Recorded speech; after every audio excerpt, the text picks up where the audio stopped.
ما با دفاع از حق شما و سربلندی شما در برابر ظالم و ستمگر و تروریسم و جنایتکار فاشیسم ستمگر صدا بلند کردیم. اگر سلاح داریم یا قلم به دست ماست، قلمی است که تفنگی است که به دفاع از خون هموطنان عزیز در برابر ظالما و ستمگران است. ما خدا ناخواسته با می جمع دوستا که قماندان است و سایر مجاهدین که هست کدام جرم و جنایت و خیانت ملی را مرتکب نشدیم. ولی شما ببینید عدالت یزدیا به حدی است که قانونشان که طالب و انس حقانی که هزاران جرم جنایت کرده او را رها میکنه، قانون محکمه در برابرش نیست. ولی قانون سلیقه‌ای تطبیق میشه، برخوردهای سلیقه‌ای عقده‌مندانه است.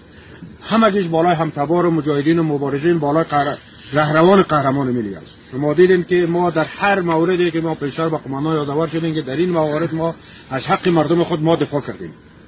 و جای از این که وطندارا قوما از ما حمایت کنند، در کنار ما ایستاده شوند در برابر طالب و چند ظالم و فاشیسم ستمگر، میان روی عقده‌های شخصی، تنگ نظری، حسادت‌ها، کینه‌دلی‌ها و یا عقده‌هایی که با کسان دیگر دارن میخواهند در پای ما دوست سازی کنند، پرونده سازی کنند، در پای نابودی ما هستند. این کار خوب نیست.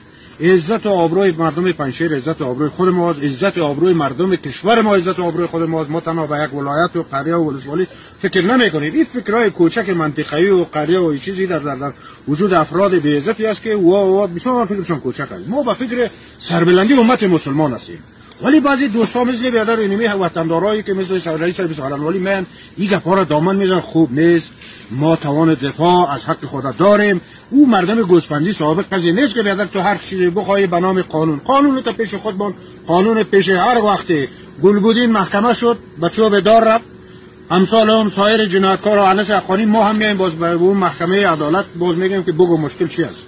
اگر مجرم برآمدیم اون وقت فیصله، اگر نه که بیادر باز اما دستیسازش شرط بود. حال دوستا قماندان عزیز بیادر ما، قوم ما بیادر همگی آمدن در خانه ما، در قرارگاه ما دیگه خواهش کردن. ما گفتیم هر خواهش قوم و دوست و هر برادرای ما سر چشم ما و حاجی صاحب احمد تماس گرفتن، شورای مجاهدین تماس گرفتن، شورای بیادر زمانکور و کورابا و عبدالله و فراج مجاهدین تماس گرفتن. جوانا هر کدامشان عزتی از یا قدری از یا پیش ما یک ارزش والایی را دارن دیگه. ما به همگی خرد و بزرگ احترام داریم. خب با پاسی از اینمی بزرگا و دوستا و برادرها و قومای ما از حرکت فردا به تعلیق و به تعویق میندازیم. اگر به خواسته های ما لبیک صورت نگرفت، اگر به خواسته های ما توجه صورت نگرفت، بازی همگی دوستا توجه باشن که دیگر ما در سرک تا نمیشیم، دیگر ما بازی چیز نمیریم. مستقیم سنگر ما سنگر کوهش باز وقت باز ما میفهمیم که چی بکنیم. حال به احترام قماندان نصیب بیادر، به احترام رئیس امیری، به احترام شورای مجاهدین، به احترام حاجی صاحب احمد که تماس گرفته بودن، به احترام تمام مجاهدین بزرگان و ریسفیدا و ملکای قوم خود ما، قره ما و به خاص 4 تا قوم و جوان بزرگایی که خواهش کردن. برادر عزیز، هموطن گرامی، قوم عزیز، بالای ما ظلم است، بالای ما ستم است.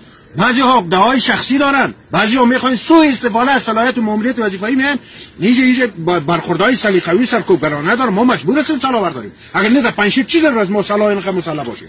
اینجا ظلم است، اینجا برنامه است. مگر سر سالموس کرام نامد، سر 10 تا چیز نامد، سر قماندان نامد. اگر اینمی عقده‌ها نباشه، اینمی برخوردها نباشه، اینمی حرکت‌های احمقانه نباشه، چیز راست ما در پنجشیر سلاح داشته باشیم. اینجا برنامه‌های شومی است. ما مجبور هستیم به دفاع از جان، عزت، ناموس، تمامیت ارزی خود. شما ببینید امیال طالب برنامه پلان گسترده بالای حمله بالای تمام ولایت و چیز کشور ما داره. ولی ما مجبور هستیم که تعقیب راه قهرمان ملی کشور ما سلاح برداریم، از خاک و وطن، عزت و ناموس خود دفاع کنیم. چند تا خائن مملکت در فکر مردم نیست، ما در فکر چیز خود هستند. به هر صورت ما با پاس احترام دوستا، قوم بزرگا، ما از برنامه فردای خود به تعلیق هستیم و اینکه خواسته های ما توجه صورت بگیرن. دوسته هایی که بالای همگی قوم و جوانا و وطندارا ساخته شده یا برداشته شوند، بزرگا بشینن فیصله کنن، پنجشیر فضای امن بسازن، کسی را اخطار نده، کسی را تهدید نکنه، کسی پرونده سازی نکنه. ما هم تهدید به کسی نیستیم، ولی از حق مردم خود دفاع میکنیم در هر شرایط. ما از حق خود از برنامه فردا ما به خاطر دوستا و وطندارا تیر هستیم.